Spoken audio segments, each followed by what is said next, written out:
Mi hija llegó a mi casa en la tarde de mi cumpleaños con una tarta de manzana hermosa entre sus manos. Perdona la demora, mamá, dijo sin entrar, casi huyendo después de entregármela. Insistió 3 veces que la comiera ese mismo día, que no la guardara. Horas después, mi teléfono explotó con sus llamadas desesperadas. ¿Te gustó la tarta? ¿Ya la comiste, mamá?, preguntaba con voz temblorosa. Para no parecer una madre desagradecida, le dije, era pequeña, así que la di a tu esposo y tus niños. Silencio. Un silencio tan pesado que podía sentirlo a través del teléfono. Y entonces el grito. Un grito que siguió me heló la sangre. ¿Qué hiciste, vieja? ¿Se la diste a mis hijos? Nunca me había llamado así. Nunca había escuchado tanto pánico en su voz. Y en ese momento supe que algo estaba terriblemente mal con esa tarta que mi propia hija me había dado. ¡Qué alegría tenerte aquí conmigo! Si estás viendo este video, suscríbete al canal y cuéntame en los comentarios desde dónde estás escuchando. Nos emociona saber hasta dónde llegan nuestras historias. Aquella llamada histérica de mi hija fue el momento en que mi mundo se derrumbó. Pero para entender cómo llegué a ese punto, necesito contarte quién soy y cómo mi vida se había convertido en una existencia invisible. Mi nombre es Elena y tengo 62 años. Hace 5 años perdí a mi esposo en un accidente y desde entonces vivo sola en esta casa grande que heredamos juntos, rodeada de recuerdos pero vacía de vida. Tengo una hija única, Gabriela, que ahora tiene 35 años y está casada con Rodrigo. Ellos me dieron 2 nietos preciosos, Mateo de 10 años y Sofía de 7. Durante años fui la abuela presente, la que cuidaba de los niños cuando Gabriela trabajaba, la que preparaba sus comidas favoritas cada fin de semana, la que nunca faltaba a sus cumpleaños o festivales escolares. Pero en los últimos 2 años, algo cambió drásticamente. Gabriela empezó a distanciarse, las visitas se volvieron escasas, y cuando me buscaba era solo cuando necesitaba dinero prestado o algún favor urgente. Los niños dejaron de venir a mi casa, y cuando yo preguntaba por qué, Gabriela siempre tenía una excusa. Estaban ocupados con actividades, tenían demasiada tarea, necesitaban descansar. Poco a poco me fui dando cuenta de que me estaba convirtiendo en una obligación molesta en la vida de mi propia hija, en lugar de ser su madre. El día de mi cumpleaños, número 62, amaneció como cualquier otro día solitario. Me levanté temprano y preparé café, mirando el teléfono cada 5 minutos, esperando que sonara con la llamada de Gabriela deseándome feliz cumpleaños. Preparé mi desayuno favorito. Me vestí con esmero pensando que quizás ella vendría a visitarme, y me senté a esperar. Las horas pasaron con una lentitud dolorosa. Mediodía llegó y se fue. La tarde se extendió interminable. Ninguna llamada, ningún mensaje, nada. A cada hora que pasaba sentía cómo mi corazón se encogía un poco más, cómo la esperanza se desvanecía como humo. ¿Alguna vez has pasado un día importante completamente sola, esperando que alguien se acuerde de ti? Cuéntame en los comentarios si has sentido esa soledad que duele en el alma. A las 7 de la tarde, cuando ya había aceptado que pasaría mi cumpleaños en completo olvido, escuché el timbre de la puerta. Mi corazón saltó de esperanza. Corrí a abrir y ahí estaba Gabriela con una caja grande en las manos. «Perdona la demora, mamá. Feliz cumpleaños», dijo con una sonrisa que parecía forzada. Dentro de la caja había una tarta de manzana hermosa, casera, decorada con canela y azúcar glass, exactamente como las que yo solía hacerle cuando era niña. Me emocioné tanto que las lágrimas brotaron de mis ojos. «Hija, es preciosa. Muchas gracias», le dije intentando abrazarla, pero ella dio un paso atrás. No entró a la casa como esperaba. Se quedó parada en el umbral de la puerta con una expresión extraña en el rostro, como nerviosa o ansiosa. «Mamá, está fresquiña. Tiene que comerla hoy», insistió con un tono que me pareció demasiado enfático. «No la guardes para mañana. Se va a echar a perder. ¿Me prometes que la vas a comer esta noche?» Encontré extraña su insistencia, pero no quise arruinar el momento cuestionándola. «Sí, hija, la comeré hoy», prometí. Ella pareció aliviada por mi respuesta, pero aún así no entró. «Tengo que irme. Rodrigo me está esperando en el coche», dijo rápidamente y me dio un beso apresurado en la mejilla antes de irse casi corriendo. Me quedé ahí parada en la puerta, viendo cómo se alejaba sin mirar atrás, sosteniendo esa tarta hermosa en mis manos y sintiendo un vacío extraño en el pecho. Cerré la puerta y llevé la tarta a la cocina. La observé por largo rato, admirando el trabajo que había puesto en decorarla. Mi hija había hecho esto para mí, había recordado mi cumpleaños aunque fuera tarde. Había tomado el tiempo de hornear mi postre favorito. Quizás estaba siendo demasiado dura juzgándola por llegar tarde. Decidí guardar la tarta en el refrigerador para comerla al día siguiente con calma, con un buen café, saboreando cada bocado mientras recordaba tiempos mejores. Esa noche cené sola como siempre. Me di un baño largo y me estaba preparando para dormir cuando el teléfono sonó. Eran las 10 de la noche. Era Gabriela y su voz sonaba completamente diferente a como había sonado horas antes. Había pánico en cada palabra. «Mamá, ¿te gustó la tarta? ¿Ya la comiste?», preguntó con una urgencia que me sobresaltó. No quería que pensara que no había apreciado su regalo, así que sin pensarlo mucho, mentí. Era pequeña, así que la compartí con Rodrigo y los niños cuando pasaron por aquí más temprano. Les encantó. En realidad, nadie había pasado por mi casa. La tarta seguía intacta en mi refrigerador, pero quería que supiera que su regalo había sido disfrutado y compartido con amor. El silencio que siguió a mis palabras fue aterrador. Podía escuchar su respiración acelerada a través del teléfono, y entonces explotó. «¿Qué hiciste, vieja?», gritó con una voz que nunca le había escuchado, llena de horror y desesperación. Nunca, en 35 años, mi hija me había llamado vieja con ese tono despectivo y aterrado. «¿Les diste la tarta? ¿A Rodrigo y los niños?», continuó gritando, su voz quebrándose. «No, no, no. ¿Cuándo? ¿Hace cuánto tiempo?». Yo estaba completamente confundida. Mi corazón latía con fuerza. «Gabriela, ¿qué pasa?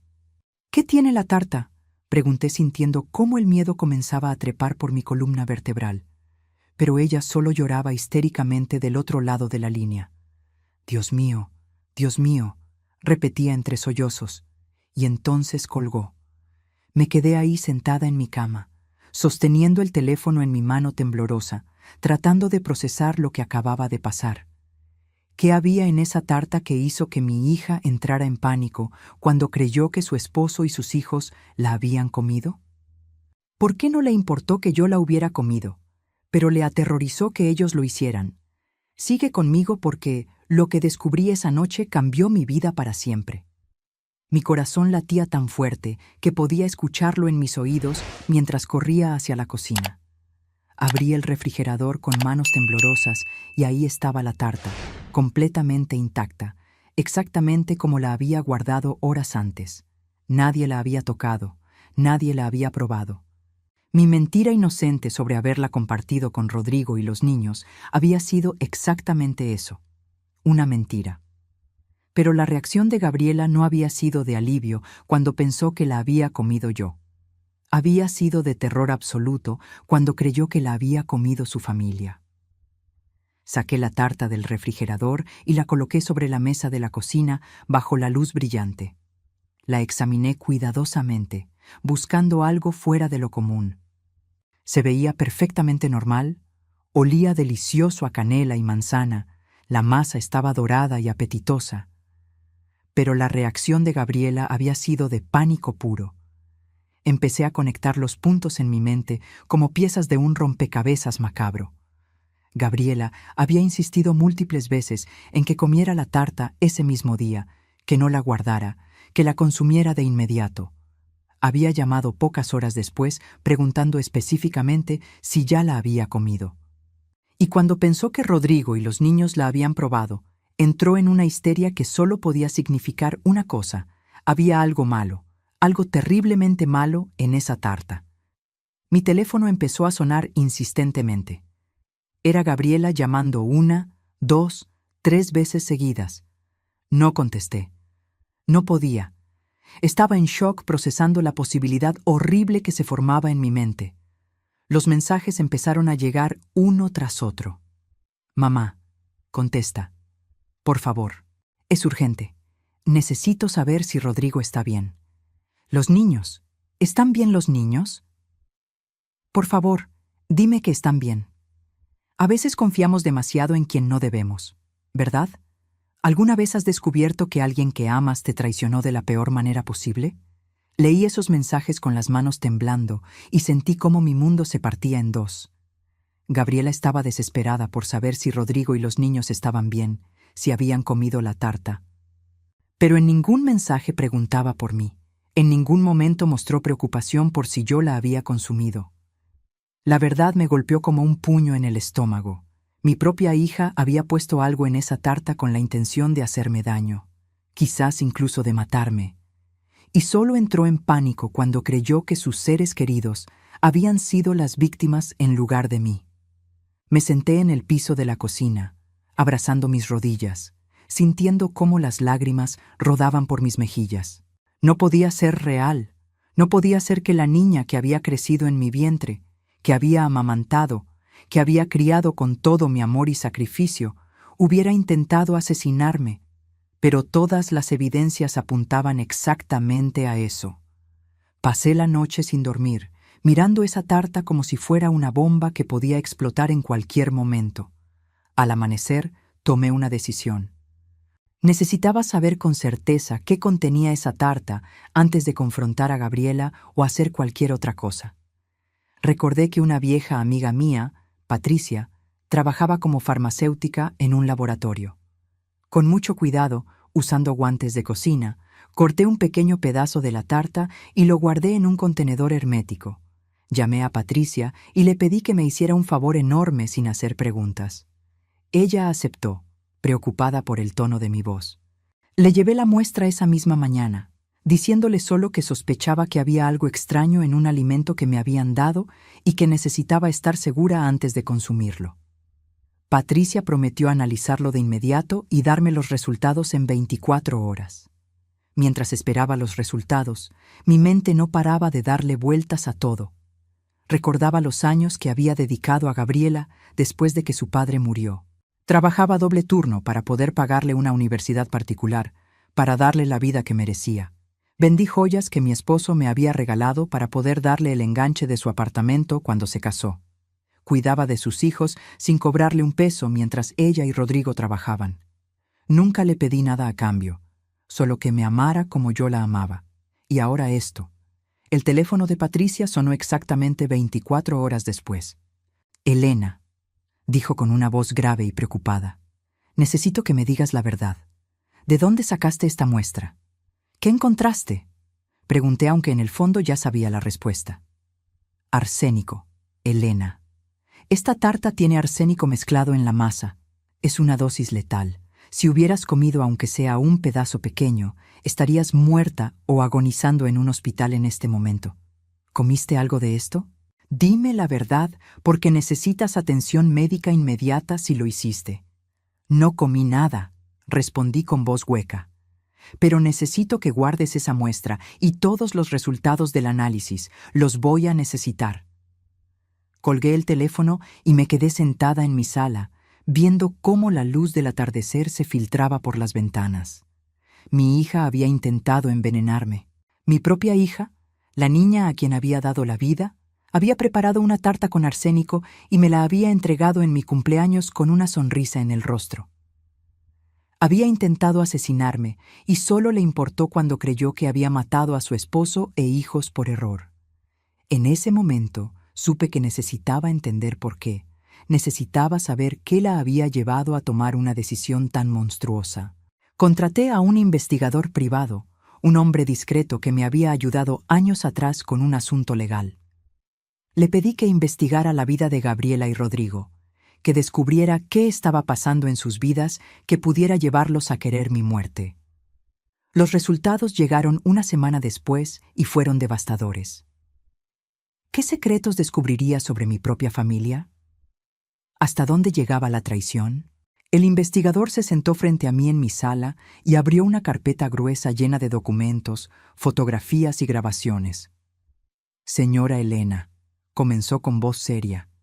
Lo que voy a contarle no será fácil de escuchar. ¿Está segura de que quiere saber? Asentí con firmeza. Necesitaba la verdad completa, sin importar cuánto doliera.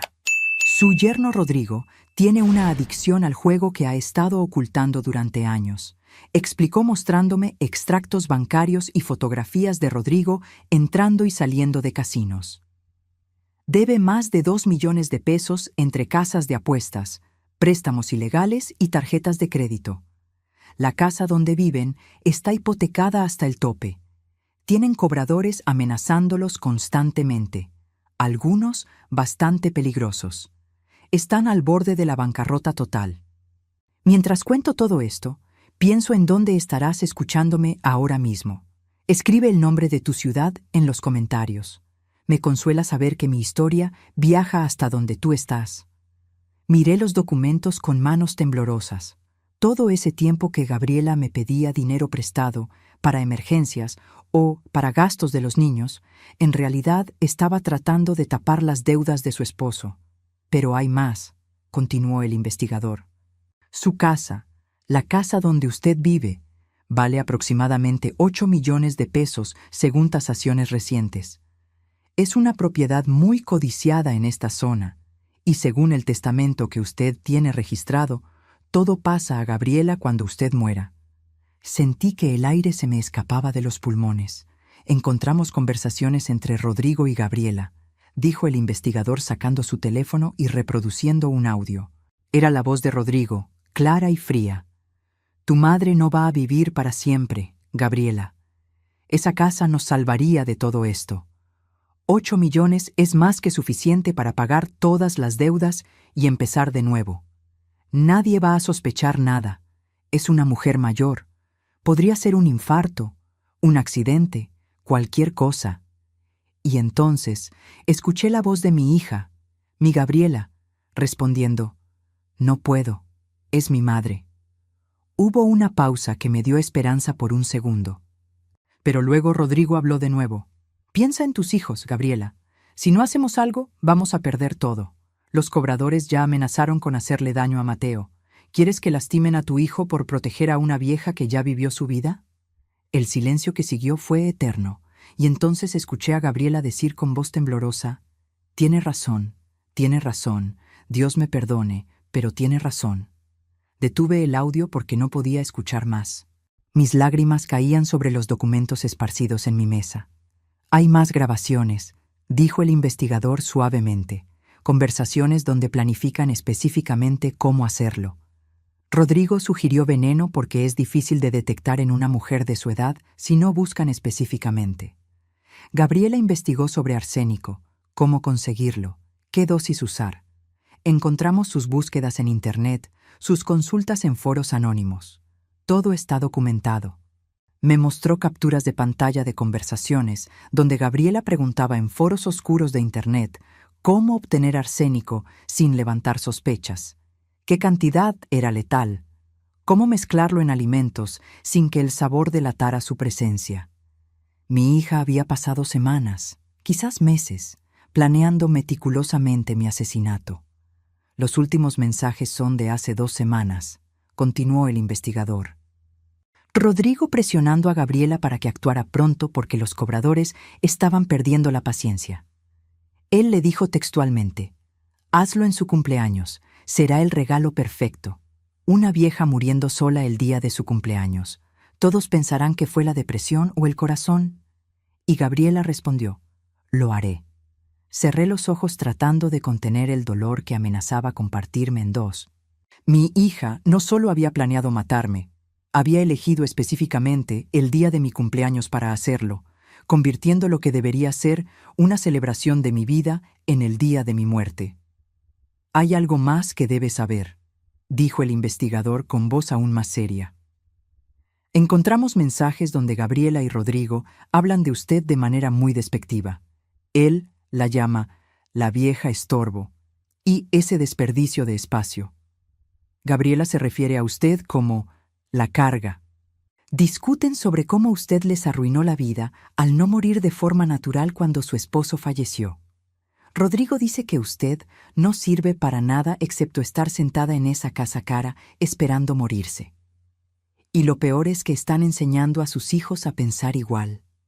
Hay grabaciones de Gabriela diciéndoles a Mateo y Sofía que usted es pesada, que no deben visitarla mucho porque la abuela es aburrida y vieja.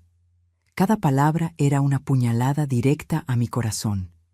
Los nietos que yo adoraba estaban siendo envenenados contra mí, no con arsénico, sino con palabras llenas de desprecio y mentiras. Pasé días encerrada en mi casa, procesando toda esta información, llorando hasta que no me quedaban más lágrimas, sintiendo cómo el dolor de la traición me consumía desde adentro. Había dedicado mi vida entera a Gabriela. Después de que mi esposo murió, ella era mi razón de vivir. Trabajé hasta que mis manos dolían para darle todo lo que necesitaba. Sacrifiqué oportunidades de rehacer mi vida, de encontrar compañía, de viajar, de hacer las cosas que siempre quise hacer, todo para estar disponible para ella y sus hijos. Y ella me pagó con traición, con desprecio y con un intento de asesinato. Pero entonces, en medio de mi dolor, algo cambió dentro de mí. La tristeza comenzó a transformarse en algo diferente, algo más fuerte. Rabia, indignación, un deseo ardiente de justicia. Gabriela había intentado matarme y solo había entrado en pánico cuando creyó que había matado a las personas equivocadas. No había mostrado ni un ápice de arrepentimiento por planear mi muerte, solo terror de haber envenenado a su esposo e hijos por error. Si iba a la policía ahora mismo con todas las pruebas, Gabriela y Rodrigo irían a prisión. Pero eso parecía demasiado fácil, demasiado rápido. Quería que Gabriela sintiera aunque fuera una fracción del dolor que yo estaba sintiendo. Quería que experimentara el terror, la culpa, el peso de sus acciones. Y entonces se me ocurrió un plan. Un plan que haría que Gabriela viviera con la creencia de que había asesinado a su propia madre, que cargara con esa culpa, que sintiera el horror de lo que había hecho. Y solo cuando estuviera completamente destruida por el remordimiento, le revelaría que estaba viva y la enfrentaría con todas sus mentiras y traiciones. ¿Qué habrías hecho tú en mi lugar? ¿Habrías ido directo a la policía o también habrías querido que sintieran el peso de sus acciones primero? A veces la justicia legal no es suficiente para sanar el corazón roto. 3 días después de recibir toda la información del investigador, tomé una decisión que cambiaría todo. No iría a la policía todavía. Primero quería que Gabriela sintiera exactamente lo que se siente cuando tus acciones tienen consecuencias irreversibles. Quería que viviera con la creencia de que había asesinado a su propia madre con sus propias manos. Llamé a Gabriela usando un tono de voz débil y tembloroso. Había practicado frente al espejo hasta que sonaba convincentemente enferma. «Hija», dije cuando contestó, «no me siento bien, no me siento nada bien». Hubo un silencio tenso del otro lado de la línea. «¿Qué te pasa, mamá?», preguntó con voz cautelosa, casi temerosa. «Tengo dolores terribles en el estómago, mareos constantes, no puedo levantarme de la cama sin sentir que voy a desmayarme», expliqué, dejando que mi voz se quebrara. «Empezó hace 2 días y cada vez está peor». Podía escuchar su respiración acelerarse. «¿Fuiste al médico?», preguntó. «Sí, fui ayer. Me hicieron análisis de sangre, pero los resultados no salen hasta mañana. El doctor está confundido. Dice que mis síntomas son extraños», continué. «Gabriela, tengo mucho miedo. Nunca me había sentido así». «¿Comiste la tarta, mamá?», preguntó con voz apenas audible. «Sí, toda. Estaba deliciosa, hija. La comí durante 2 días. Fue lo último rico que comí antes de empezar a sentirme mal», respondí y escuché cómo contenía un sollozo del otro lado. Durante los días siguientes mantuve el teatro. La llamaba diariamente, reportando cómo mi condición empeoraba progresivamente. «Estoy vomitando sangre, hija. El médico está alarmado. Ya no puedo retener ni agua. Mi cuerpo está rechazando todo. Me están haciendo más pruebas. Sospechan de envenenamiento, pero no entienden de dónde». Gabriela nunca venía a visitarme. Solo enviaba mensajes preguntando por mi estado, pero nunca se atrevía a presentarse en persona. Sabía por qué. La culpa la estaba consumiendo viva, pero el miedo a ser descubierta era más fuerte. Entonces planté la semilla final de mi venganza. La llamé con voz extremadamente débil. Hija, necesito que vengas. Necesito cambiar mi testamento antes de que sea demasiado tarde. Hay una vecina que ha estado cuidándome estos días. Quiero dejarle algo en agradecimiento, Kay. La respuesta de Gabriela fue exactamente la que esperaba. Mamá, no digas esas cosas. Vas a mejorar. Pero si no mejoro, necesito tener todo en orden, insistí. Esa noche, el investigador que había contratado colocó micrófonos en mi casa. Cuando Gabriela hablara con Rodrigo sobre mi petición de cambiar el testamento, quedaría todo grabado. Y tal como predije, esa noche Gabriela llamó a Rodrigo en pánico. Las grabaciones capturaron cada palabra. Quiere cambiar el testamento, dijo Gabriela con voz temblorosa. Quiere dejarle parte de la herencia a la vecina que la está cuidando. No puedes dejar que haga eso, respondió Rodrigo con furia. Si cambia ese testamento perdemos todo. 8 millones de pesos, Gabriela, ¿entiendes? Todo ese dinero se irá a alguna extraña mientras nosotros nos hundimos en deudas. Está muy enferma, no sé si puede llegar al notario, dijo Gabriela. Entonces déjala morir con el testamento anterior, respondió Rodrigo con una frialdad que me heló la sangre. No vayas a verla, no la ayudes a cambiar nada, solo espera. Por lo que describes, no le queda mucho tiempo. El arsénico está haciendo su trabajo. ¿Alguna vez has tenido que elegir entre el amor familiar y la justicia propia? ¿Entre perdonar lo imperdonable y defender tu dignidad? Cuéntame qué decidiste en los comentarios. Después de esa grabación, inicié la fase final de mi plan. Dejé de contestar el teléfono completamente. Durante una semana entera no hubo señales de vida de mi parte. Gabriela llamaba y llamaba, pero yo no respondía. Sus mensajes pasaron de preocupados a desesperados. Mamá, por favor contesta. Necesito saber que estás bien. Voy a ir a tu casa si no respondes. Pero no vino. Nunca vino. Porque en el fondo no quería saber la verdad. No quería enfrentar lo que había hecho. Entonces puse en marcha la parte más delicada de mi plan. Le pedí a mi amiga Patricia y a otras 2 amigas cercanas que me ayudaran a difundir un rumor. Patricia fue a la farmacia del barrio, donde todos se conocen, y mencionó casualmente que había escuchado que yo había fallecido en casa. Pobre Elena, murió sola. La vecina la encontró esta mañana, dijo con voz triste. El rumor se extendió como fuego. En un barrio pequeño las noticias viajan rápido. No pasaron ni 2 horas antes de que Gabriela recibiera una llamada de una conocida mutua dándole la noticia. Mi amiga Patricia estaba cerca cuando Gabriela recibió la llamada y grabó su reacción. ¿Murió?, preguntó Gabriela con voz temblorosa. Hubo una pausa, y entonces, en lugar del llanto desconsolado que una hija debería tener al enterarse de la muerte de su madre, Gabriela dijo: «Entiendo. Gracias por avisarme». Colgó el teléfono y mi amiga la escuchó decirle a Rodrigo: «Se acabó. Mamá murió». «¿Y?», preguntó Rodrigo. «¿Cómo te sientes?». «Aliviada», respondió Gabriela. «Me siento aliviada. Por fin se acabó esta agonía de esperar. Ahora podemos solucionar todo». No hubo lágrimas, no hubo dolor genuino, solo alivio de que su plan había funcionado y pronto tendrían acceso a los 8 millones de pesos de mi casa. Organicé un falso velorio con la ayuda de mis amigas más cercanas. Dijimos que el cuerpo estaba en el Instituto Médico Legal, esperando autopsia de rutina, pero que haríamos una ceremonia sin cuerpo presente para que la familia y amigos pudieran despedirse. Gabriela y Rodrigo llegaron al velorio vestidos de negro. Gabriela tenía los ojos secos, aunque intentaba parecer afligida frente a los demás. Rodrigo miraba alrededor, evaluando quiénes habían venido, calculando, siempre calculando. Se sentaron en primera fila, recibiendo pésames de personas que no sabían la verdad. Y entonces, justo cuando el supuesto servicio iba a comenzar, hice mi entrada.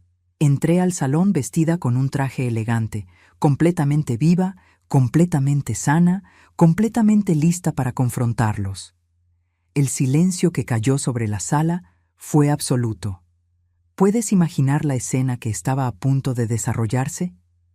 El momento en que una madre resucitada confronta a la hija que intentó asesinarla. El silencio en esa sala funeraria fue ensordecedor. Todas las conversaciones se detuvieron de golpe cuando crucé el umbral. Los ojos de cada persona presente se abrieron con shock absoluto al ver a la supuesta difunta caminando con paso firme hacia el frente de la sala.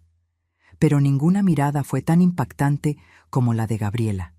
Mi hija me vio y el color se drenó completamente de su rostro. Sus labios se abrieron pero no salió ningún sonido. Sus manos comenzaron a temblar incontrolablemente y entonces, como si sus piernas hubieran dejado de sostenerla, se desplomó en su asiento con los ojos rodando hacia atrás. Se había desmayado. Rodrigo, por su parte, intentó levantarse como si fuera a huir, pero dos hombres que yo había posicionado estratégicamente en las salidas bloquearon su camino.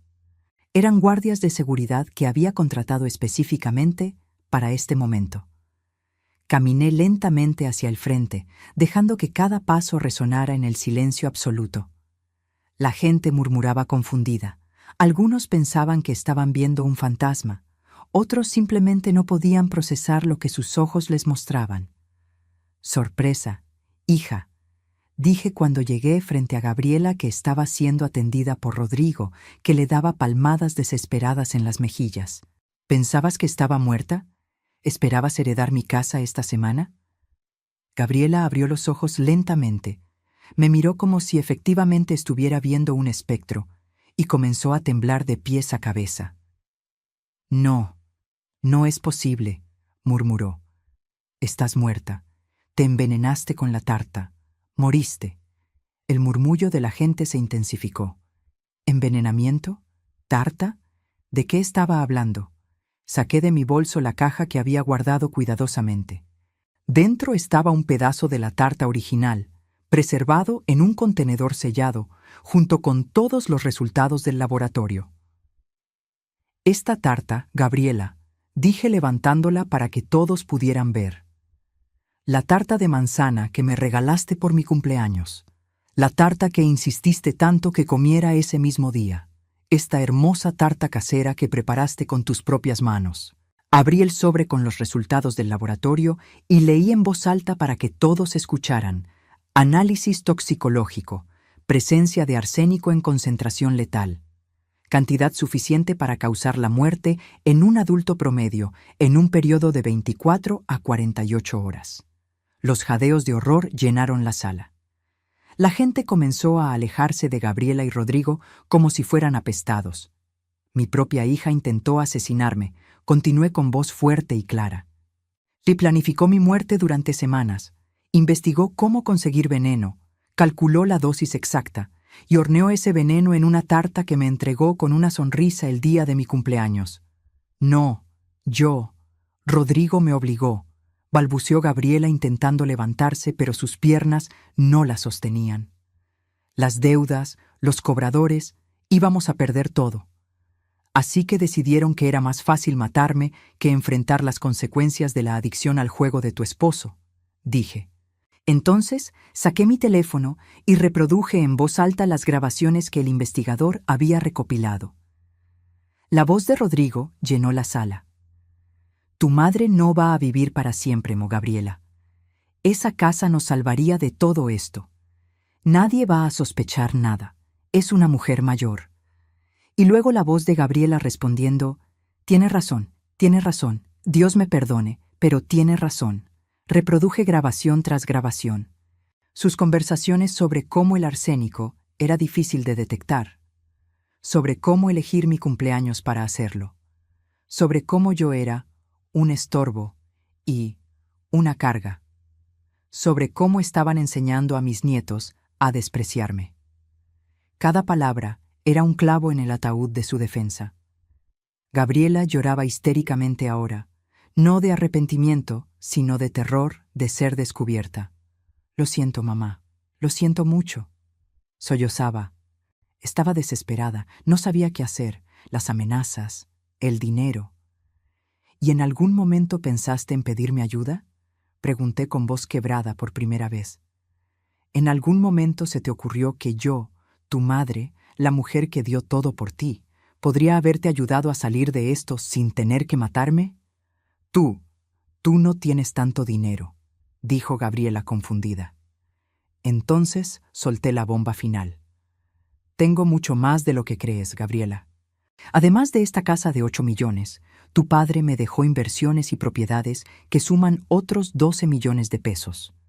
Nunca te lo dije porque no quería que me vieras como una fuente de dinero.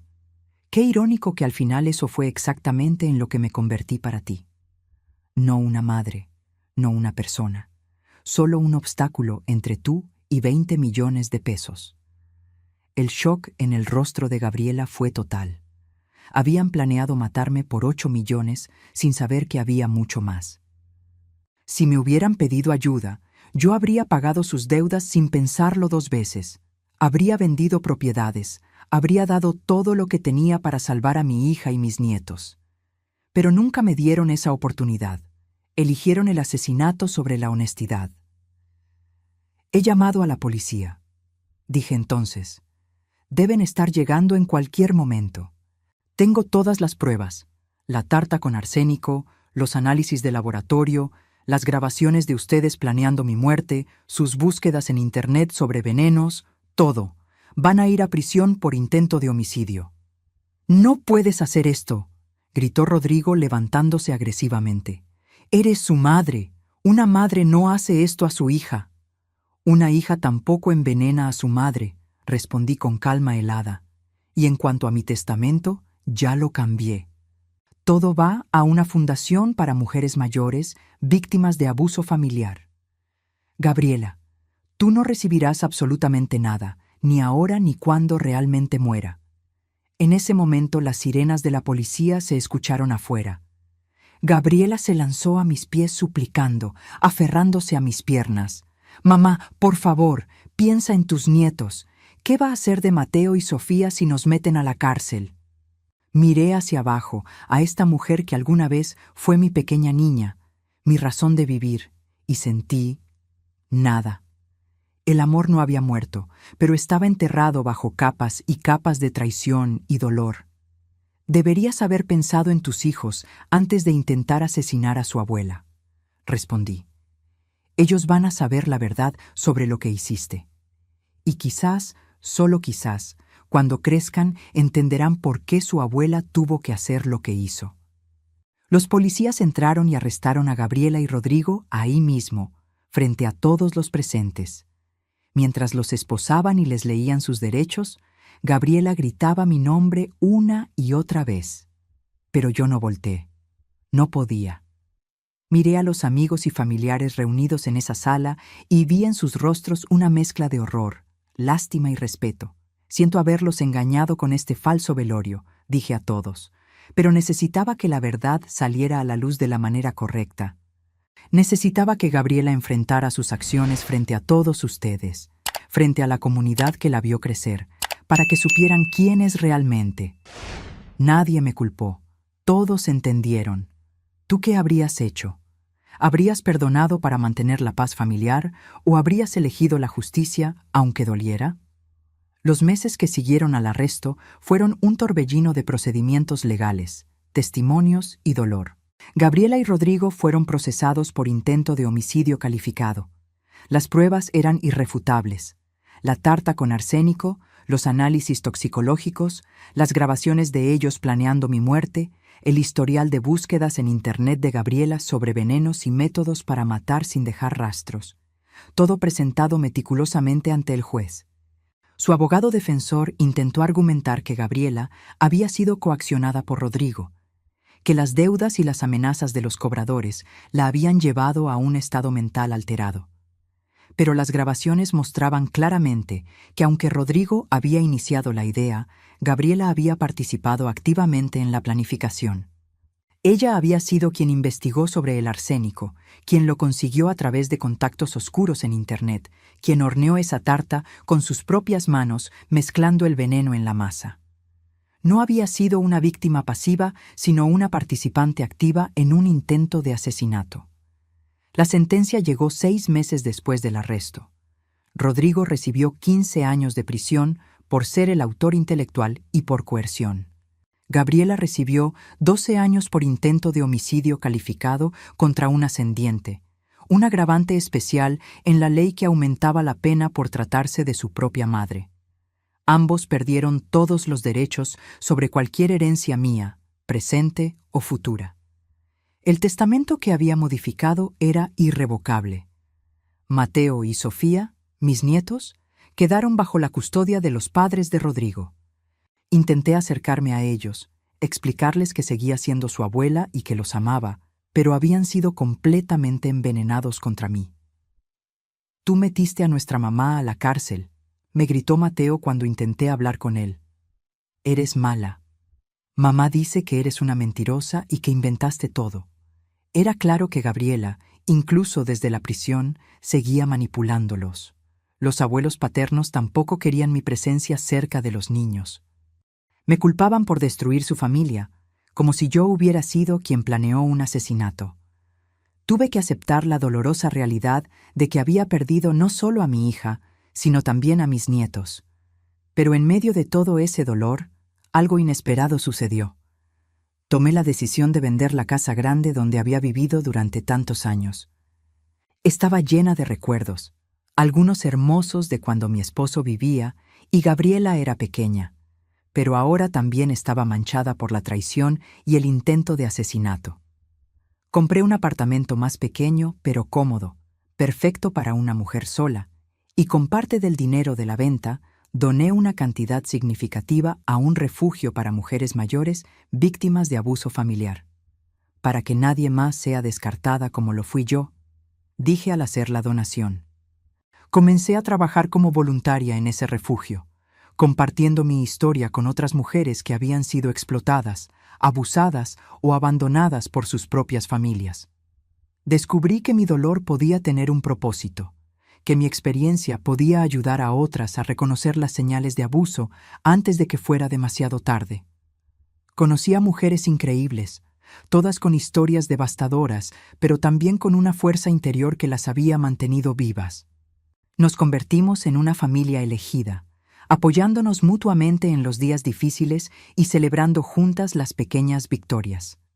Un año después del juicio, recibí una carta desde la prisión. Era de Gabriela. Una carta larga, escrita en páginas y páginas con letra temblorosa. En ella se disculpaba profusamente. Decía que la terapia obligatoria en prisión le había abierto los ojos sobre lo monstruosa que había sido su decisión. Hablaba de cómo la codicia y la desesperación la habían cegado, de cómo había permitido que Rodrigo la manipulara hasta convertirla en alguien irreconocible. Decía que no esperaba perdón, pero que necesitaba que supiera que el remordimiento la consumía cada día, que veía mi cara cada vez que cerraba los ojos, que había perdido todo, su libertad, sus hijos, su dignidad, y merecía cada segundo de sufrimiento. Leí esa carta varias veces, sintiendo cómo las lágrimas corrían por mi rostro. ¿Tú también has tenido que decidir si perdonar lo imperdonable? ¿Has estado en esa encrucijada entre el amor y la justicia? Después de mucho pensarlo, decidí visitarla en prisión. Fue una de las cosas más difíciles que he hecho en mi vida. Ver a mi hija vestida con el uniforme de la cárcel, más delgada, con ojeras profundas, envejecida 10 años en solo uno, me partió el corazón a pesar de todo lo que había hecho. Nos sentamos frente a frente, separadas por una mesa metálica. «Mamá», dijo con voz quebrada, «perdóname. Sé que no lo merezco, pero te lo pido de todas formas. Te perdono como persona», le dije después de un largo silencio. «Te perdono porque cargar con el odio me está matando por dentro tanto como te está matando a ti. Pero nuestra relación de madre e hija murió el día que pusiste arsénico en esa tarta. Eso no se puede resucitar, Gabriela. La confianza, una vez rota de esa manera, No se repara. Lo sé, sollozó ella. Lo sé y lo acepto. Solo necesitaba que supieras que lo siento, que desearía poder retroceder el tiempo y pedirte ayuda en lugar de escuchar a Rodrigo. Yo te habría ayudado, dije sintiendo mi propia voz quebrarse. Habría vendido propiedades, habría pagado cada peso de esas deudas, habría hecho cualquier cosa para salvar a mi familia. Pero nunca me diste esa oportunidad. Elegiste verme como un obstáculo en lugar de como tu madre. Nos quedamos en silencio por un momento, dos mujeres rotas por decisiones irreversibles, conectadas por sangre pero separadas por traición. No voy a abandonarte completamente, dije finalmente. Vendré a visitarte de vez en cuando. Depositaré dinero en tu cuenta de la prisión para que puedas comprar lo que necesites. Pero nunca será como antes, Gabriela. Esa madre que daba todo sin pensar murió. La mujer que tienes frente a ti ahora es alguien diferente. Alguien que aprendió a valorarse a sí misma. No. 3 años han pasado desde aquella noche del falso velorio. Hoy tengo 65 años y mi vida es completamente diferente. Perdí a mi hija y a mis nietos. Perdí la ilusión de la familia perfecta que pensé que tenía. Pero gané algo más valioso. Gané libertad, gané dignidad, gané propósito. Ya no soy Elena la invisible. Elena la que existe solo para servir a otros. Elena la descartable. Ahora soy Elena, una mujer que se defendió cuando su propia familia intentó destruirla. Soy Elena, que ayuda a docenas de mujeres mayores a reconocer su valor y defenderse del abuso. Soy Elena, que transformó su dolor en una misión de vida. Hace 2 meses, algo inesperado sucedió. Mateo, mi nieto que ahora tiene 13 años, apareció en mi apartamento. Había investigado por su cuenta lo que realmente pasó. Había leído los documentos del juicio. Había escuchado las grabaciones. Abuela, dijo con lágrimas en los ojos. Lo siento. Mamá y papá nos mintieron. Dijeron que tú inventaste todo para quedarte con el dinero. Pero leí las pruebas, escuché las grabaciones. Ellos intentaron matarte y tú solo te defendiste, apuesta. Lo abracé y lloré con él, sintiendo por primera vez en años una chispa de esperanza. Quizás no todo estaba perdido. Quizás la próxima generación podría romper el ciclo de traición y aprender lo que significa la familia verdadera. Ahora, cuando me paro frente a grupos de mujeres en el refugio y cuento mi historia, siempre termino con las mismas palabras. Nunca somos demasiado viejas para defendernos. Nunca somos tan descartables como algunos quieren hacernos creer. Nuestra vida, nuestra dignidad, nuestro valor como seres humanos vale infinitamente más que cualquier herencia, que cualquier casa, que cualquier cantidad de dinero. Y si nuestros propios hijos no pueden ver eso, entonces debemos encontrar la fuerza para protegernos de ellos, por doloroso que sea. El perdón no significa olvidar, no significa volver a poner tu cuello bajo la bota de quien intentó aplastarte. Significa liberar el veneno del odio de tu propio corazón sin permitir que quien te lastimó vuelva a tener poder sobre ti. Perdono a Gabriela por mi propia paz mental, pero nunca olvidaré lo que hizo y nunca volveré a ser la madre ingenua que fui. A todas las mujeres que están escuchando esto y que han sentido alguna vez que son invisibles, que son una carga, que no importan, ustedes importan. Su vida tiene valor. Y nunca, nunca es demasiado tarde para elegirse a ustedes mismas primero, para poner límites, para decir basta, para defenderse de quienes las lastiman, incluso si esas personas comparten su sangre. Porque al final del día, la familia verdadera no es la que comparte tu ADN, sino la que respeta tu dignidad, valora tu existencia y elige amarte no por lo que puedes darles, sino por quién eres. Si te gustó esta historia, haz clic en este próximo video que está apareciendo en la pantalla, porque la próxima traición supera todo lo que has visto hasta ahora. Y no te olvides suscribirte en el canal, para que no te pierdas ni una sola historia.